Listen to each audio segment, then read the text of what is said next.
सभी को नमस्कार। आज हम ईसावास्य उपनिषद के जो शेष मंत्र है उनका अध्ययन करेंगे। मंत्र इस प्रकार है। हिरण्मयेन पात्रेण सत्यस्यापिहितं मुखम तत्वं पूषन् पावृणु सत्यधर्माय दृष्टये।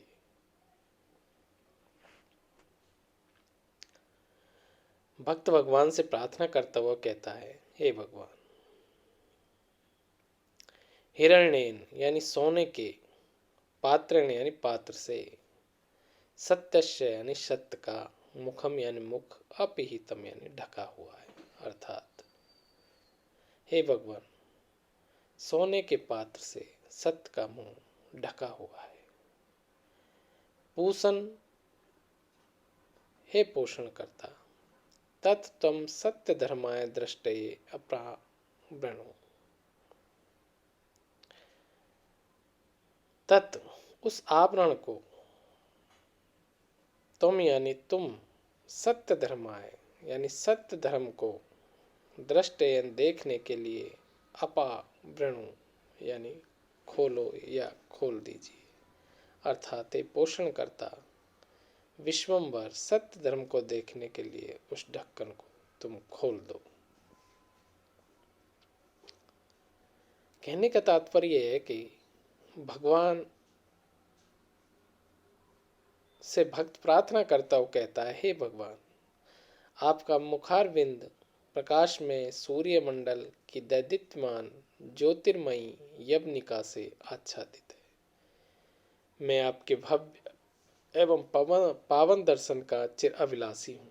अतः आप मुझ पर कृपा कीजिए और उस आवरण को हटा दीजिए जो कि मेरे दर्शन में व्यवधान स्वरूप है।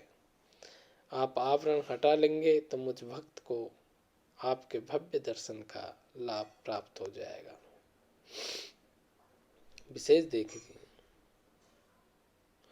प्रस्तुत मंत्र भक्ति परक है एवं तत्वबोधक है। प्रथम चरण में सत्य, ईश या आत्मा के ही अर्थ में आया है। हिरण में प्रकृति तत्व के लिए आया है। प्रकृति और माया शब्द एक ही अर्थ के सूचक है। हिरण में पात्र चमकीला होता है, लुभावना होता है और आकर्षक होता है, चकाचौंध करने वाला होता है। आंखों में चकाचौंध होने से सामने क्या है दिख नहीं पड़ता। स्वर्ण की चकाचौंध में मानव खो जाता है तथा वह सत्य के दर्शन नहीं कर पाता। रामकृष्ण परमहंस ने कहा है, कामिनी कंचन थाकते ज्ञान लाभ है न। अर्थात कामनी और स्वर्ण में मन का फंसाव रहने से ज्ञान अर्थात सत्य का दर्शन नहीं हो सकता। हिरण्मयेन, हिरण्यस्य विकारे हिरण्येन निर्मितम वा हिरण्मयम।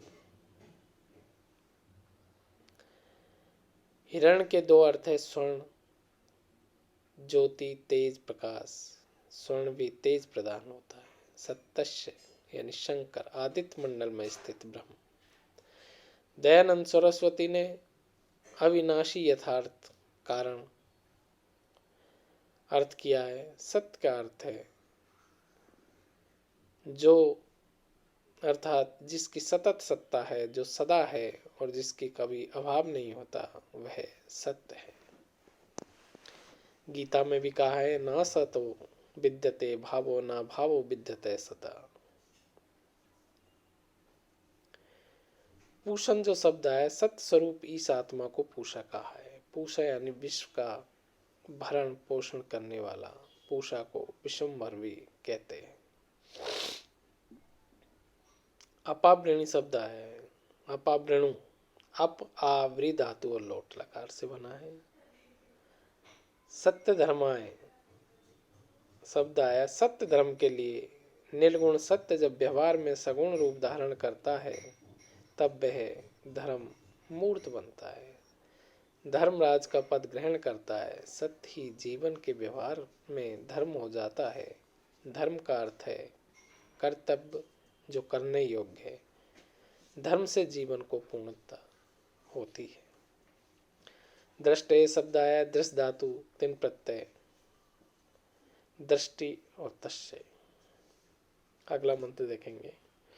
पूषण एक कर्षे यम सूर्य प्राजापत्य व्यूहे रश्मीन समूहा तेजो यत्ते रूपम कल्याणतमम तत्ते पश्यामि यो ऐसा वशौ पुरुषे सोय अहम अस्मि।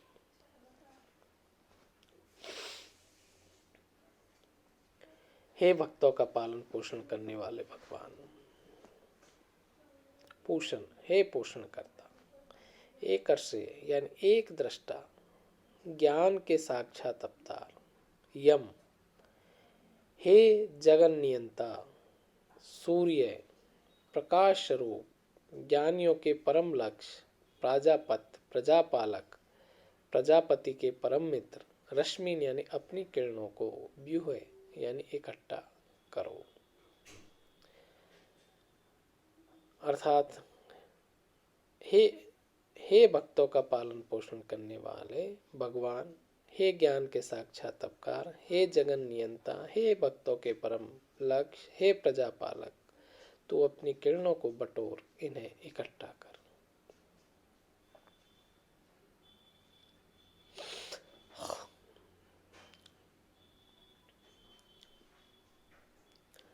यत ते, जो तेरा, तेज है यानी ज्योतिर्मय प्रकाश को, कल्याणतम कल्याण प्रदायक, रूपम यानी भव्य रूप है, तत्ते उस आपके भव्य स्वरूप को, पश्यामि यानी देखता हूँ।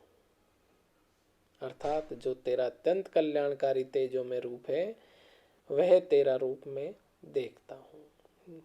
यह असौ, जो यह है, असौ यानी प्राणों में, पुरुष है यानी पुरुष है, स यानी अहम, अस्मि यानी वह मैं हूँ। और जो यह प्राणों में पुरुष है वह मैं हूँ। प्रस्तुत मंत्र में भगवान का भक्त परमेश्वर से प्रार्थना करता हुआ कहता है कि हे परम ब्रह्म परमात्मा, आप इस संपूर्ण विश्व का पालन पोषण करने वाले हैं। आप ज्ञान का के साक्षात स्वरूप हैं तथा समस्त विश्व पर नियंत्रण करने वाले हैं। आप ज्ञानियों एवं भक्तों के परम लक्ष्य हैं। आप प्रजापति के परम प्रिय है।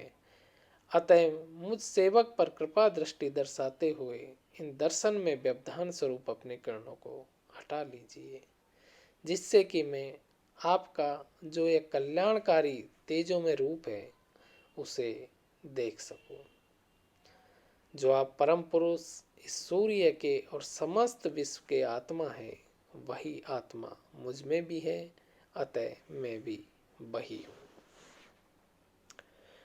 विशेष देख लिए, जो पूषण शब्द आया सूर्य रूपी भगवान के लिए पूषण संबोधन है। शाब्दिक अर्थ पोषण करता है। एक अर्थ से जो शब्द आया है, अकेला गमन करने के कारण सूर्य एकर्षी है। यम जो शब्द आया है, संपूर्ण जगत को एक नियम में स्थापित करने से वह यम है। सूर्य सु प्लस क्यप निपातन से सिद्ध होता है, प्रेरित करना या उत्पन्न करना। अर्थ है प्राजापत्य, सूर्य प्राजापत्य है, प्रजापति की संतान है, प्रजापति ब्रह्म का तनु है। इसमें ही यह संपूर्ण जगत सन्निहित है और संपूर्ण जगत में यह अंतर्निहित है।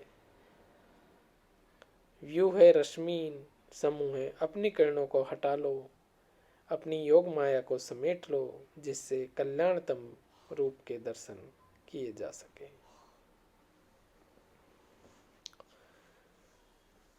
प्रस्तुत मंत्र में पूर्ववर्ती मंत्र के जो हिरण्मय पात्रेण सत्यशापीत मुखम, अर्थात स्वर्ण के चमकीले पात्र से सत्य का मुख ढका हुआ कहा गया है। देखने वाले को पहले दृष्टि स्वर्ण के चमकीले आवरण पर पड़ती है तथा उससे आंखें चौंधिया जाती है। इसलिए स्वर्ण पात्र के ढक्कन को हटाने की प्रार्थना की है। उसी प्रकार इस मंत्र में सूर्य के प्रतीक रूप में ईश के हृदय के अंतरतम से प्रार्थना की गई है कि वह जगत के रूप में जो चकाचौंध करने वाली उसकी प्रखर किरणें प्रसारित है उन्हें समेट ले, तभी उसके मंगलमय रूप का दर्शन संभव है। जैसे ही वह स्वर्ण का ढक्कन हटता है, अज्ञान का पर्दा दूर होता है, साधक को आत्मस्वरूप का दर्शन होता है। तब साधक के हृदय से उद्गार प्रस्फुटित होता है,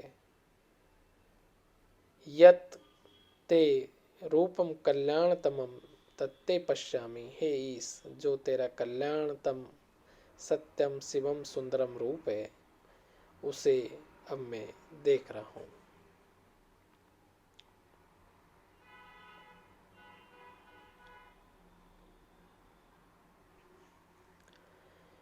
यो ऐसा वशव पुरुष है, सो है वशमी। जो प्राणों के भीतर रहने वाला पुरुष है वह मैं ही हूँ। यह अहम ब्रह्मास्मि की प्रत्यक्ष अनुभूति है। इस संदर्भ में रामचरितमानस की निम्न चौपाइयाँ उल्लेखित है। स्वयं अश्मि इति वृत्ति अखंडा, दीपशिखा सोई परम प्रचंडा। आत्म अनुभव सुख सुख प्रकाशा, तब भवम मेदम मूल भ्रमनाशा। यही ब्रह्म स्थिति है जिसमें भेद मिट जाता है तथा आत्मा परमात्मा का साक्षात्कार हो जाता है। धन्यवाद। जो शेष मंत्र हैं उनका हम अगली कक्षा में अध्ययन करेंगे।